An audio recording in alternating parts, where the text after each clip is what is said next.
Okay, so we ended up getting the reaccumulation and the upside for ticker symbol VIRI. Let's go ahead and see what the potentials are for tomorrow. But before we get started, let me just go ahead and say that I do have my little guy right behind me. He's actually watching a pretty exciting movie here in the studio, right?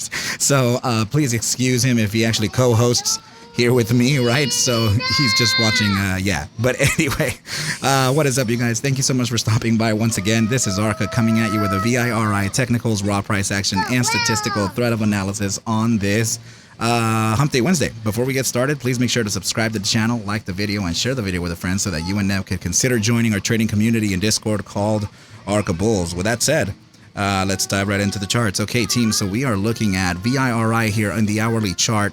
And let's just go ahead and pull up the drawings here. So we were talking about a potential pullback here to the area of about 175. We actually ended up getting that in the early pre-market here, reaccumulated down to the area of 174 before actually continuing on to the upside.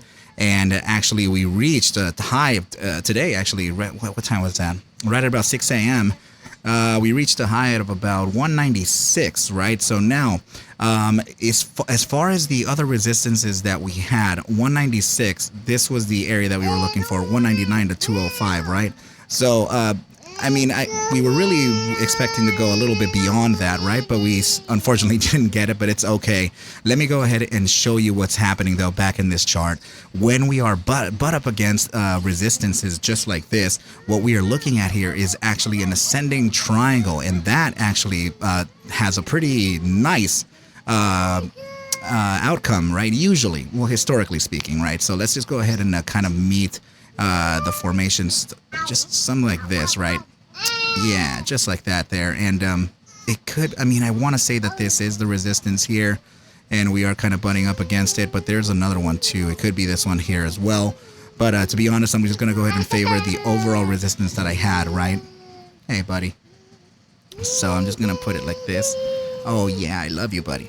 All right, so usually these formations tend to continue on to the upside because it is a continuation formation, right? But we have to acknowledge as well that it can be traded to the downside, and there are a few things suggesting a downside too. Notice for a fact that this is an up and down thing. We want the price to contract, right, or it'll converge all the way up to the resistance over here, right? So what we want to do is to make sure that we can identify those potential trends, right?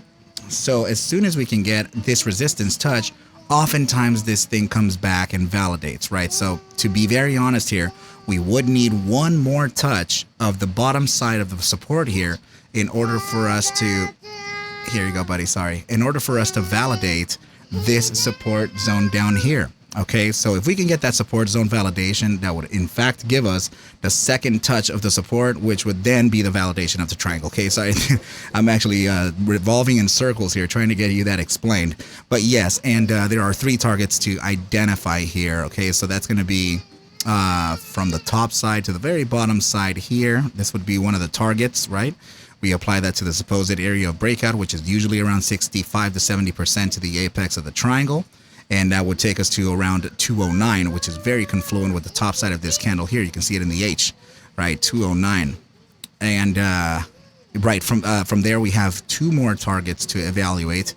And let's do this. From the center of the triangle would be one of them, right? So arguably speaking, right about here, we can go ahead and bring that trend line all the way back down to the support line of the triangle. And then we apply it to that breakout area too, right? So then this second target would take us to the area of about 201, and it looks like this candle here is the 201 high, right? So there are some pretty nice inflection points that these targets are already showing us.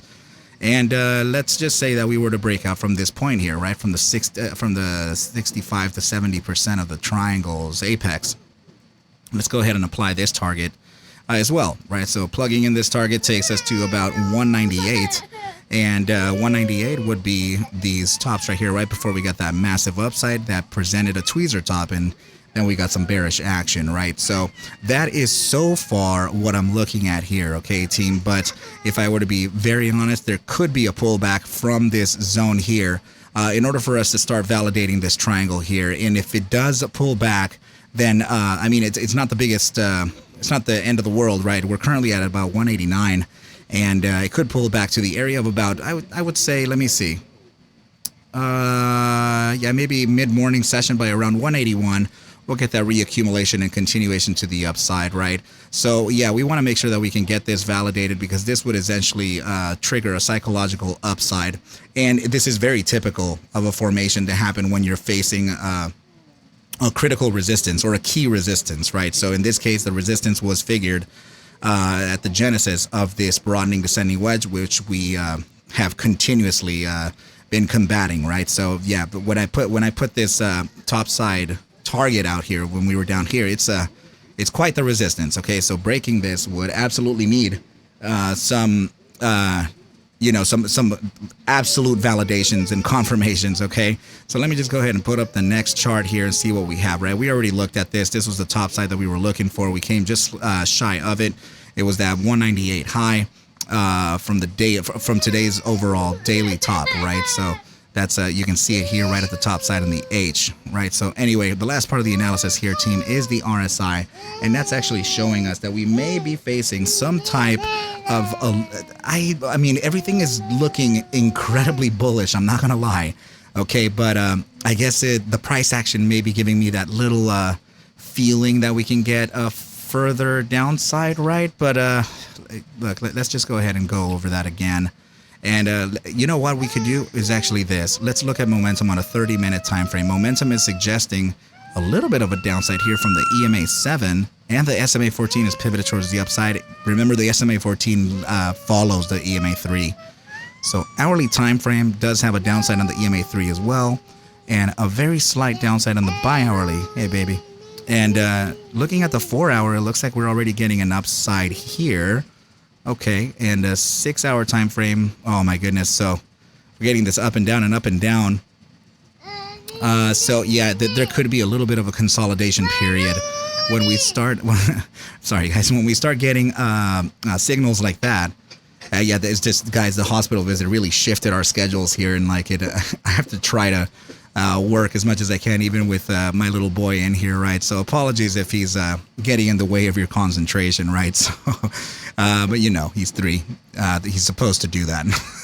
So anyway, team, yeah, I'm getting some signs of consolidation, which is, I mean, it is typical, right? But remember, in the event to where we do consolidate here, which I guess we could get let's see, I would give you a range of consolidation too. There is an hourly gap here that we can take into consideration. Okay, so that could be the bottom side of the consolidation range, right? And then the top side of it.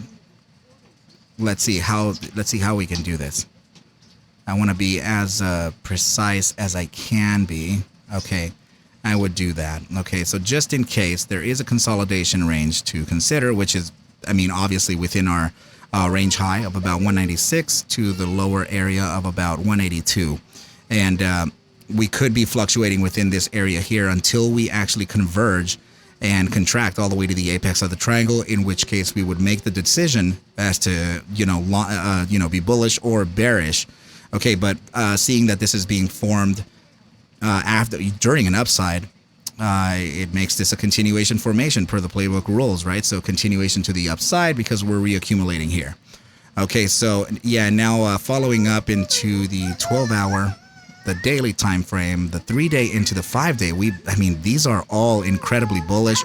I mean, this 3-day time frame is about to enter the gravitational zone, which gives it a higher, this is what we spoke of yesterday, which gives it a higher likelihood to succeed the upside of the SMA 14 and continue onwards and upwards. This, the 12-hour time frame is already at the gravitational zone of the bull strength percentile, so that's very likely to continue on to the upside. So yeah, all the concerns kind of lay within the shorter time frames, and yeah, and as soon as these solidify whatever they have to, then we'll go ahead and continue on to the upside from the upper time frames, right? So I think VIRI is still looking okay. I would really like to see further confirmation, but of course today's price action, due to the good CPI report that we got, it's gonna affect the overall markets, right? So the markets rallied, but then they also pulled back really heavy, and then they also continued. So all of that indecision is gonna play part into the price action from our favorite assets. Okay, so we're going to be expecting PPI, which is going to be the producer side of inflation, the producer price index coming out, I think, on Thursday or Friday, right? So it may be tomorrow or maybe Friday. I'm not sure. We have to go ahead and take a look at that. But CPI was today, and that's why there was an increase of volatility in the broader markets, and it actually stopped the trend from a lot of the tickers that we were looking at, right? So please remember, first and foremost, that I am not a financial advisor. Take whatever I do show and iterate within these videos as just a form of entertainment, as I cannot suggest for you to buy, sell, or hold any assets whatsoever. I need you to do your own due diligence, and everything will be cool. But with that said, team, I wish you well, a very, very good night, and I will catch you hopefully at the bell mañana. Adios.